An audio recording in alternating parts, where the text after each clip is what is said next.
nombre completo, pues cargo en el que tienes la organización. Bueno, mi nombre es Néstor Pérez, soy estudiante de la Universidad Nacional de Colombia, soy líder de la delegación PEAMA. PEAMA es un programa de misión especial de la Universidad Nacional de Colombia que se llama Programa de Misión y Movilidad Académica, donde se recogen chicos del territorio y hacen movilidad académica a las sedes andinas para poder estudiar. Le digo que ustedes, ¿por qué vino o cómo resultaron ustedes enterándose de este evento y cómo llegaron acá? Listo, entonces nosotros tenemos una invitación por parte de algunos de los miembros de la unidad de víctimas que pidieron que estuviéramos, tuviéramos presencia, pero especialmente porque los estudiantes PEAMA pues venimos del territorio, entonces el territorio es víctima del conflicto armado y muchos de mis compañeros PEAMAs pues también son víctimas del conflicto. Entonces, hacer presencia también no solo como personas víctimas, sino como parte de la academia, de personas que se están movilizando de los interiores al centro del país para educarse, creo que era muy importante y por eso llegamos aquí a tener nuestra participación, pero también además recolectar todas las ideas y todas las experiencias de las personas que vienen al exterior y creo que esa parte es como importante y fundamental para toda la comunidad, tanto para víctimas del conflicto en el exterior, tanto como para víctimas aquí en el territorio nacional. Ya que tú me hablas que son personas que vienen desde la parte limítrofe del país, en esas fronteras binacionales o trinacionales en algunos casos, ¿qué crees que fueron los puntos más importantes tocados por medio de la agenda acá desarrollada en este momento? Listo, los puntos más importantes precisamente es como la parte de víctima, en gran parte de la agenda de la mesa de trabajo, la mesa 2 de trabajo, la mesa 1 de trabajo se postuló varias cosas. Primero, ¿quiénes son víctimas? ¿Cierto? Entonces se puede hacer una extensión un poco más filosófica sobre que víctima también hace parte del territorio. Si el territorio es víctima, los que habitan también son víctimas. Entonces, claro, si el territorio es víctima, no tiene educación, no tiene salud, no tiene buenas condiciones para uno quedarse allá. Entonces, si yo soy estudiante o si quiero ser estudiante y estoy en el territorio, tengo dos opciones: quedarme en mi territorio y no estudiar, o desplazarme o emigrar al centro del país para poder educarme de manera correcta. Tú me estás remarcando dos palabras, desplazar y emigrar. Por favor, dame una diferenciación en esas dos. Listo, esto viene más que todo por la diferenciación que se hace precisamente en el espacio, del concepto que nos dan en el espacio. Por ejemplo, muchas personas en el espacio postularon la migración, que también podría ser voluntaria, y el desplazamiento como algo forzado. Entonces, ahí donde caemos a acotar o queremos acotar en PEAMA, cómo hacer la reflexión de cómo nosotros nos movemos. ¿Es un desplazamiento forzado o estamos migrando porque queremos? Queremos cuando tenemos opciones, pero es que las opciones es no estudiar o estudiar. Entonces, en ese proceso de poder nosotros reflexionar, entonces están esas dos, acotadas esas dos palabras: o nos desplazamos o emigramos, pero en todo caso salimos porque en nuestro territorio no hay educación. Sí, cuéntame un último balance de lo que pudo haber sido de lo que se pudo trabajar en tu mesa. En nuestra mesa, que se habló precisamente con desplazamiento transfronterizo, creo que es importante acotar varias cosas. Una sobre el papel de la frontera. ¿Qué es una frontera? ¿Qué es el límite?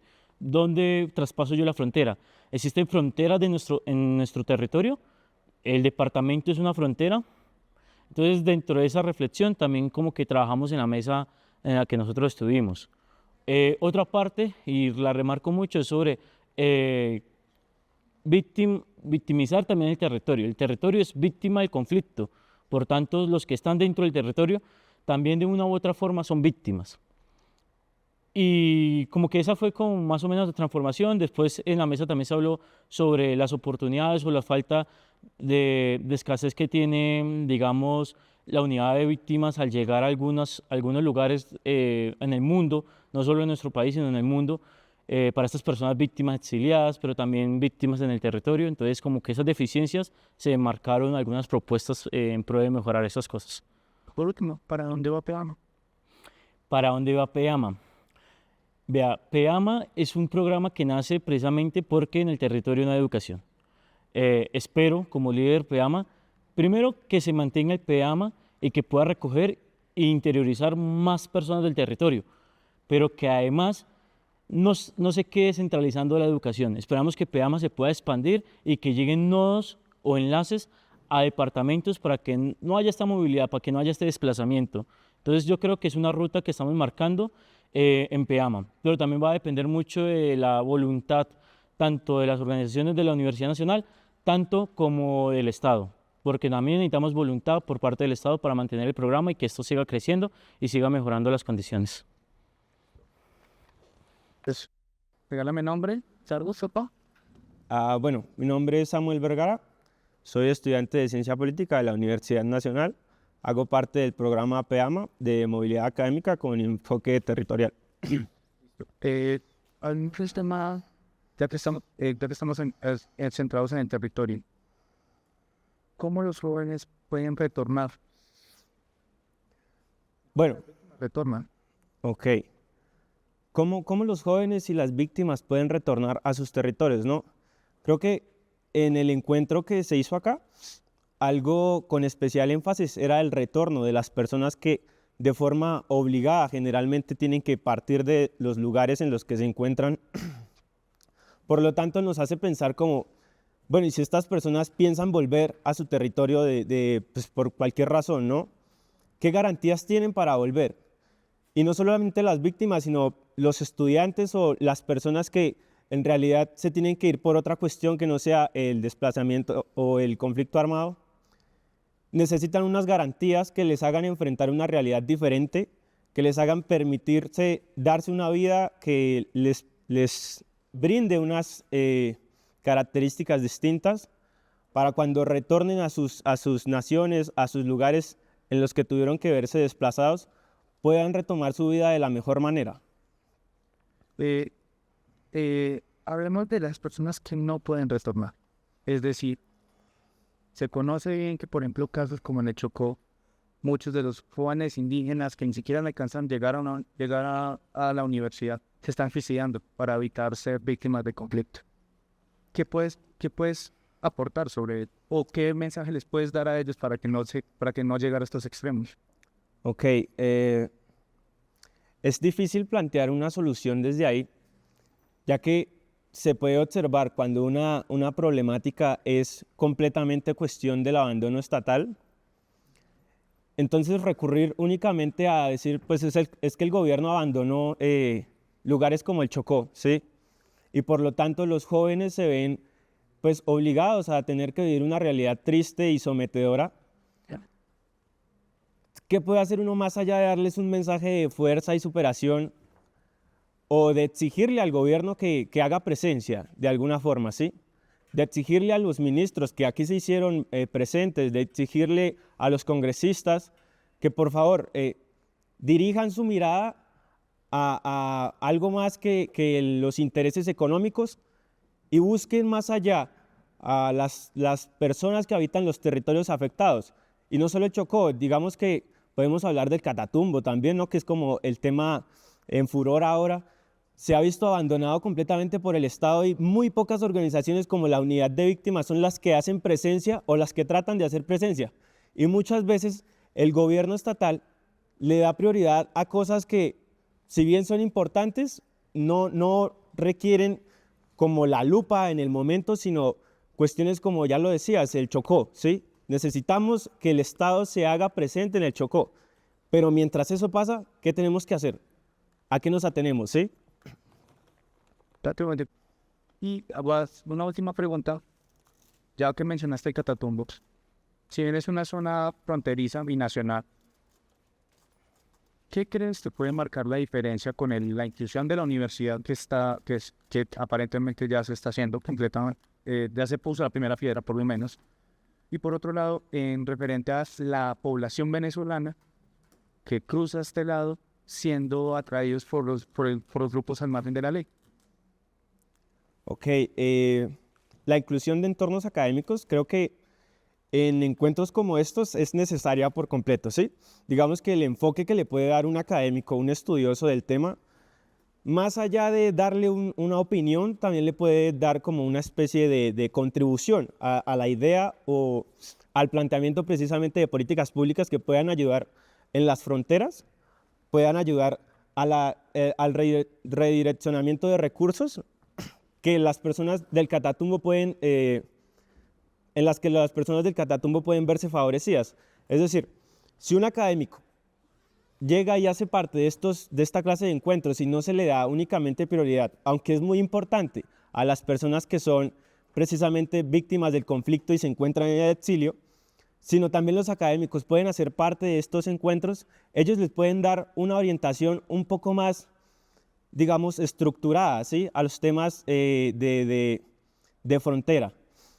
Y hablando de las personas venezolanas, migrantes, que se han visto ya sea por fuerza mayor o porque se han visto influenciadas por los grupos armados, precisamente, si los académicos hacen parte de entornos, de cuestiones como estas, no solamente la cuestión política, muchas veces hemos visto que el político se hace presente acá y solamente dice como, vamos a arreglar el problema, vamos a hacer esto, y ocupan el espacio, ocupan la palabra, sin embargo, más allá de ocupar el espacio y la palabra, no hay acciones directas, pues no hay nada más. En cambio, si un académico que toma las riendas, si un académico que le brinda un enfoque a la situación un poco más estructurada, puede llegar a cargos del gobierno y hacer mucho más que un político que simplemente se toma el espacio y la palabra.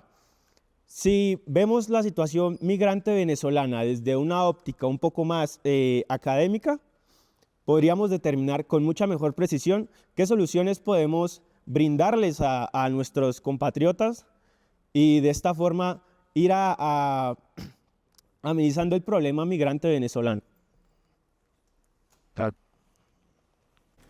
Regálame ese nombre completos. Mi nombre es Irley Camilo Hurtado Sánchez. ¿Perteneces a la organización también? Sí, pertenezco a los PEMA. Listo. Me estaba contando que tú escribiste un libro con las historias de las víctimas. Escribí una de las crónicas del libro, ya que es una recompilación de crónicas. Las demás las escribieron unas profesoras y otras unos de mis compañeros. ¿Cómo llegas a este ejercicio de escritura de crónicas para de las víctimas? Todo esto fue desarrollado por mi profesora de lectoescritura en primer semestre de universidad. Este fue un trabajo final que hicimos durante este semestre. Y pues todo comienza cuando ella nos dice que debemos contar una historia sobre violencia que hemos vivido nosotros. Que realmente cuando ella nos dice esto, todos empezaron a contar sus historias realmente bastante traumáticas. Pero sin embargo, cuando las estábamos contando, ella notó que era como que para nosotros era un chiste, porque de hecho con algunas de ellas nos llegamos a reír cuando ella estaba totalmente horrorizada. Entonces la idea de ella con este ejercicio era que nosotros entendiéramos que nosotros éramos víctimas, cosa que en ese momento no sabíamos que éramos. Entonces, pues, lo que ella trató de hacer fue mostrarnos que esta realidad no estaba bien y tratarnos de hacer entender esto para que así nosotros también hagamos entender a los demás. ¿Cómo te sentiste cuando te identificaste como víctima? Pues realmente yo nunca había pensado en mí como una víctima. Solo fue hasta cuando estaba por escribir la crónica, porque realmente no sabía qué escribir, pero no sabía, no porque no tuviera qué, sino porque no sabía qué de tantas cosas. Yo me puse a analizar y yo dije, pues, ¿qué tal si escribo sobre la bomba en Tumaco? ¿Qué tal si escribo cuando nos quedamos sin agua porque la guerrilla la contaminó? ¿Qué tal si escribo cuando con 3, 4 años tenía que correr de mi casa a la casa de los vecinos para refugiarme durante las balaceras? Y pues muchas cosas, pero realmente nunca me puse a analizar lo grave que era esto y que realmente yo no tuve una infancia inocente porque desde muy pequeña estuve en medio de esto. Crecer en medio de conflictos es una de las situaciones más complicadas que se puede vivir una de forma. Y muchas veces lo que tú dices se insensibiliza a uno. Al hacerte consciente, al escribir la crónica, ¿cuál es el objetivo que más buscas? ¿O qué es lo que pretendes? ¿A qué personas quieres llegar? Pues yo realmente lo que quise fue llegar a mi pueblo tumaqueño como tal, porque la crónica que yo escribí no resultó siendo de ninguna de las cosas que sucedieron antes. Sucedió un mes antes de que yo la escribiera en un atentado que hubo el 10 de septiembre de 2022 en Tumaco, donde murió un familiar. Y pues lo que realmente me llevó a escribir sobre esto de lo que se centra mi crónica es el hecho de que él simplemente era un pescador, él no estaba en guerrilla, no hacía nada de esas cosas, sin embargo la gente decía que él se había metido con no sé quién, que él andaba vendiendo no sé qué cosas, que le debía no sé quién, todo eso era mentira. Y pues eso se debe a que los tumaqueños, ya después de tanto tiempo, siempre han tenido como esta lógica de que todo el que lo matan es por algo. Y a eso es lo que yo quería llegar, que muere mucha gente inocente a diario en Tumaco y no necesariamente es porque hayan hecho algo y no es necesariamente porque sean malas personas. También lo de que dicen que pues ya se murió, ya el muerto se le fue vivo, que es algo que suelen decir mucho en Tumaco, pero realmente la familia sufre mucho cuando suceden este tipo de cosas. ¿Qué me puedes contar del relato que escribiste? Pues como te dije, pasó el 10 de septiembre de 2022. Simplemente eran personas que estaban en una panadería jugando dominó y llegaron a hacer un atentado a 2 personas que estaban ahí, las cuales al ver que esto iba a suceder se fueron y sin embargo mataron a todas las personas que estaban ahí y esas 2 personas quedaron totalmente impunes. Por eso es que yo decidí escribir sobre esto. Y para situaciones como las que tú me cuentas en el diario en muchas zonas del país, y es el reflejo de la violencia tan cruda que tenemos. Si bien tú eres muy resiliente de contarlo, ¿qué crees que se puede hacer para cambiar la situación? Realmente lo que principalmente se debería hacer es como pueblo dejar de normalizar estas situaciones y realmente desde mi perspectiva yo nunca me he sentido ayudada por el gobierno de que vayan en algún evento o traten de concientizarnos a nosotros. No, siempre hemos sido nosotros mismos, otros tumaqueños que abren los ojos e intentan ayudar a los jóvenes, pero realmente nunca me he sentido ayudada por el Estado. ¿Tú te has presentado con la unidad de víctimas? Sí, yo soy desplazada. ¿Y en qué te apoya la unidad de víctimas? Realmente nada. Tranquilas, dilo sin problemas. Que la idea es que es un diálogo, más que todo. En cuanto al el caso que te vivió tu familia, la unidad respondió de alguna manera, tu familia ha sido auxiliada en algunas cosas, tú fuiste forzada a desplazarte acá. No como tal, la esposa de él sí recibió ayuda después de mucha lucha, pero a pesar de que no fui yo quien tuvo que desplazarse, sí hubieron muchas personas que tuvieron que huir de su hogar o donde estuvieran realmente con lo que tenían puesto, porque las personas que cometieron el atentado descubrieron quiénes eran y a todos sus familiares les tocó irse. Solo quedó una que ni siquiera sabía que era familiar de ellos y la mataron. ¿De cuántos relatos consta el libro? 15. Todos son de víctimas de conflictos armados. ¿Dónde lo pueden conseguir? En librerías tiene un precio de alrededor de 30.000 pesos. ¿Es de la Universidad Nacional? Es de una profesora de la universidad. ¿De la editorial? Sí, ella es la compiladora. Listo, vale. Chévere, entonces déjame aquí. Está bien.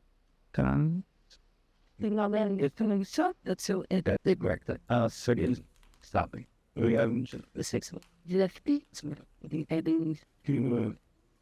Dale, léelo.